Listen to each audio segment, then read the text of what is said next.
few years ago, we became aware of the changes in policy and attitude at the state level.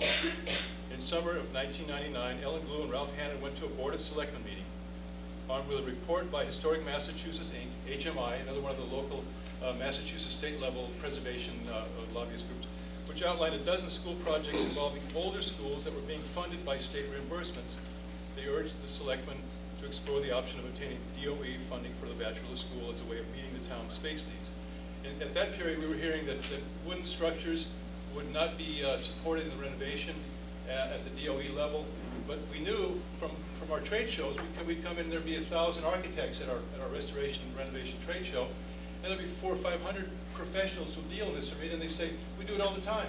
We get subsidized for it. It's very doable if you have the right kind of structures. And we explained the batch, and they said, that's right on the mark. The selectmen presented this option to the town's committees, but they were told that the Batcheldor School did not meet the state's criteria for reimbursement for a number of reasons. When the state then announced, announced last spring and summer that they would be changing policy to favor the rehabbing of older schools, our group once again urged the town to thoroughly investigate the option to renovate Batcheldor School through our publicity campaigns in advance of the November elections. I'm pleased to be able to present to you our alternative plan for renovating a school that I have come to love over the last 6 years in following the progress of our older daughter, Stephanie, who is now a 5th grader. The quality of education she has received at the Batcheldor School is top-notch. And my wife and I are ex-college teachers, and we're very on top of it. I can't tell you how professional everyone in the Batcheldor School is. It's a jewel. All the administrators, all the teachers are fantastic. And we're in there a couple times a week. It's a great structure as a physical plant. But what goes on in there is excellent. The quality of education that the kids are getting. In any event, I began working on this project way before I announced my candidacy for school committee, and I plan to continue to move this plan forward even after the election. So it's not like it's a one issue matter. What we're proposing here tonight with our plan is doable, and can and will be reimbursed by the state, and is what dozens of towns in the Commonwealth, hundreds and thousands of communities around the country are doing, creating new, modern, state-of-the-art schools out of older school buildings. We can protect our investment in both the original Batcheldor building and its 1949 annex, enhance their functionality and aesthetic appeal, and increase the school's facilities by adding core facilities and additional classroom space with a modest addition on a very tight footprint of 18,420 square feet.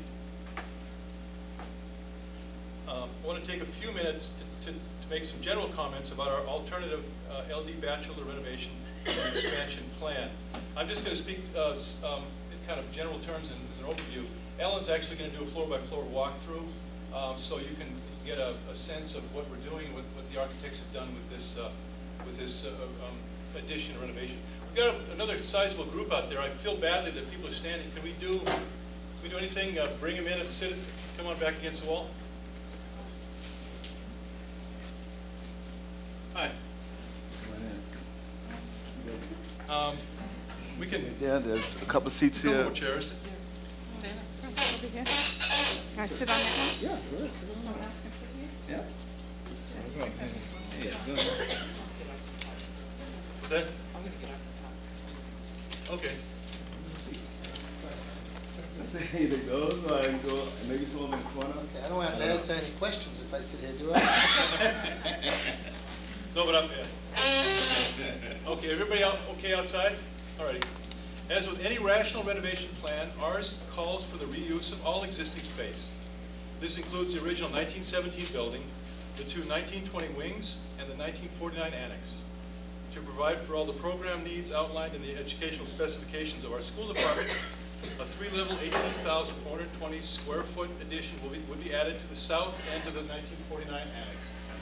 So here's the existing the core structure from the earliest period. Here's the 49 annex.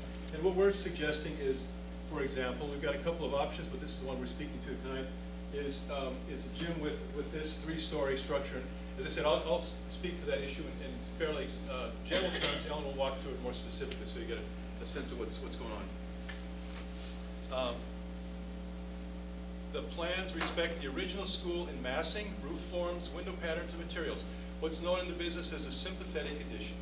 Respects the integrity of the basic existing structure in that which is added onto it. The windows in the annex, as you remember here, if you're looking in from this view right here, you remember there's a lot of white space. Doesn't look very old or brickish. That's 49. You can explain the annex is there, but it's behind the southern addition. Yeah, the southern addition. No, on the elevation. Oh, okay, right here. Yeah, right. Here's the existing oldest part of the batch. Here's the addition with the gymnasium, and behind this is an umbilical cord, so to speak, is the annex. It's tied into it that way. The windows in the annex will be reused, protecting our investments since they were installed in recent years. Repositioned, and the white panels under the windows will be replaced with brick matched to the existing masonry. A simple parapet of brick and precast stone cap will improve the flat annex roof and add architectural detail and ornamentation that is more sympathetic to both the original school and the new addition. In other words, you look in here and you see the annex. Unfortunately, we're not putting our best foot forward in that part, and even the view of the school from out on 62, largely you see just this plain annex jutting out at you. This dresses it entirely. Also, the top of the annex, we're going to, as a parapet, we dress it up and make it look like a sympathetic addition as well. In other words, it fits the integrity of what's going to be added. The town center location for the LD Batcheldor School makes sense. Streets in and around the town center have sidewalks so that students not paying user fees for busing can safely walk to school. Teachers and students also have the benefit of easy access to other town buildings such as the fire and police stations, the town library, the Putnam House, the 19th century schoolhouse, and the Damon Tavern. On field day, students can use the Ipswich River Park as they did last year without intervention of busing and so on. The design actually improves the appearance of town center. New England Town Commons have historically been surrounded on all four sides by town buildings and residences. This design helps to define the common. It creates a small village or campus of brick structures that frame the common. At the same time, because of the tight footprint of the new addition, it's only 18,000 square feet, this plan offers open and unobstructed views of the third meeting house. As we remember when they had balloons up to see how the view was obstructed, because of the way this one is set up, you can see from Kitty's practically all the way to the meeting house. So it's not conspicuous in being in the way of anything. It's a tidy footprint and a tidy, beautiful, historic-looking common. The footprint of the new construction is nearly rectangle. This is this part right here. And is approximately 140 by 68 feet. We've got some more people out there. Do you guys want to come in? I don't have time. Oh, That meeting I have to go to. okay, alrighty. Quit talking then. You're wrong. Yeah, there's some more There's chairs. You can chairs sit, right here. We're sit not on back here. camera, You so. can probably hear better in here if you Okay. Oh, you are? The placement of the structure begins 12 feet east of the southeast corner of the annex. Here. It extends south 68 feet towards Park Street, then 140 feet west, ending 8 feet south of the corner of the existing modulars. The modulars are here. It actually doesn't jut out as far as the modulars do. It's 8 feet shorter. So it's not a what's the word I'm looking for? Voluminous? This is my wife. Not voluminous, very good. Let's see, where was I? Ending 8 feet south of the corner of the existing modulars, approximately 20 feet away from the grade up to the septic system, and returning to a line parallel with the front of the annex. The weekend I came in and walked this whole thing off, measured it. The septic system is out here. It's about 25 feet away. The berm starts going uphill where it's built. So the idea of the investment protection with that expensive septic system we have, it's not an issue. We're far away from it. Scientific educational studies have concluded that students learn better when there is an abundance of natural light. We've got several studies here if anyone's interested.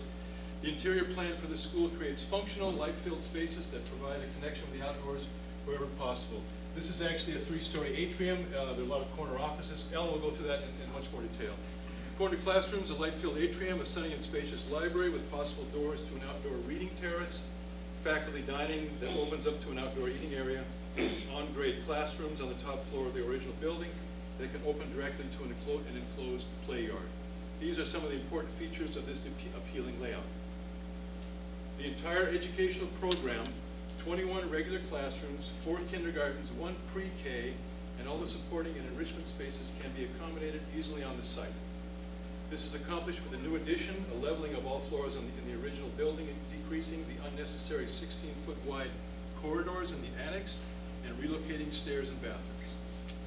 All areas of the building are wheelchair accessible due to the addition of an elevator in the addition and a lift in the original building.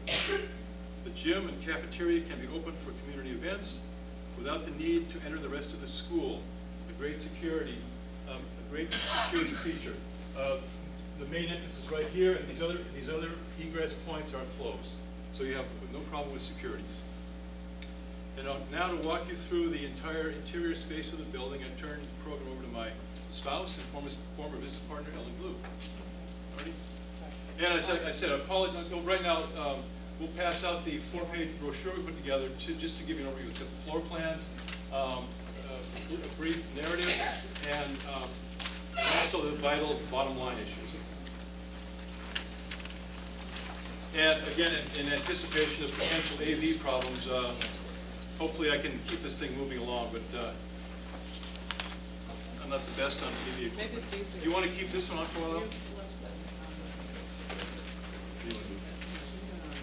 Okay.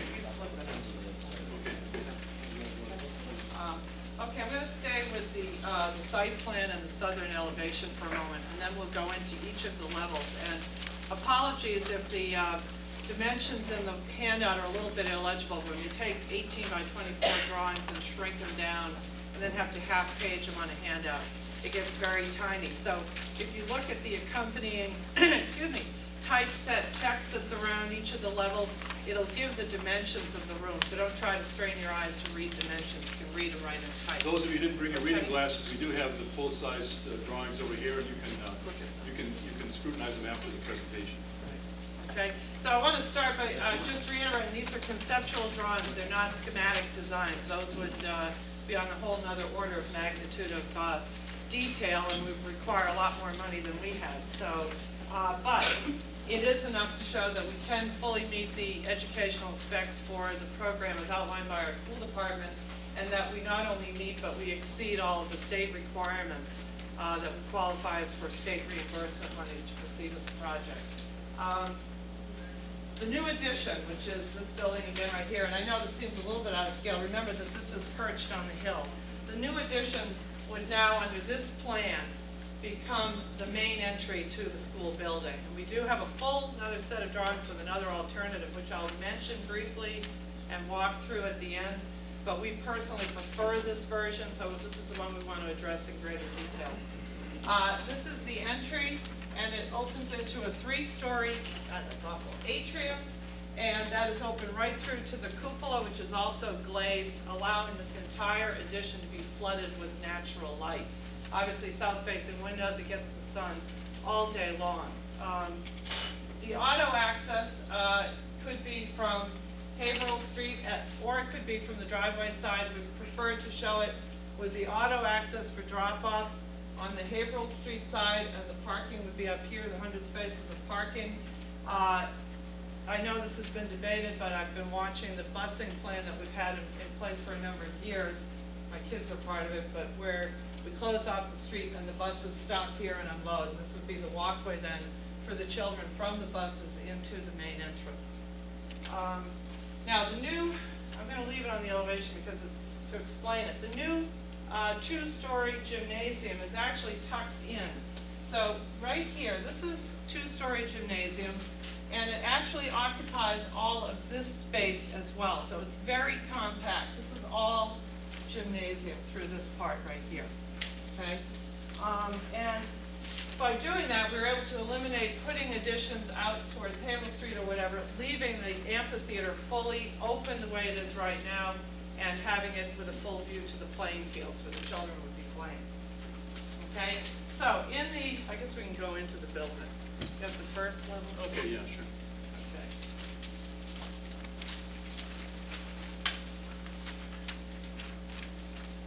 Oh, maybe I should address the specs. I have the ed specs, and when I put it up, I know the school building committee people and the school committee people will be fully versed in this, and it will be absolutely clear to them. But for the rest of you,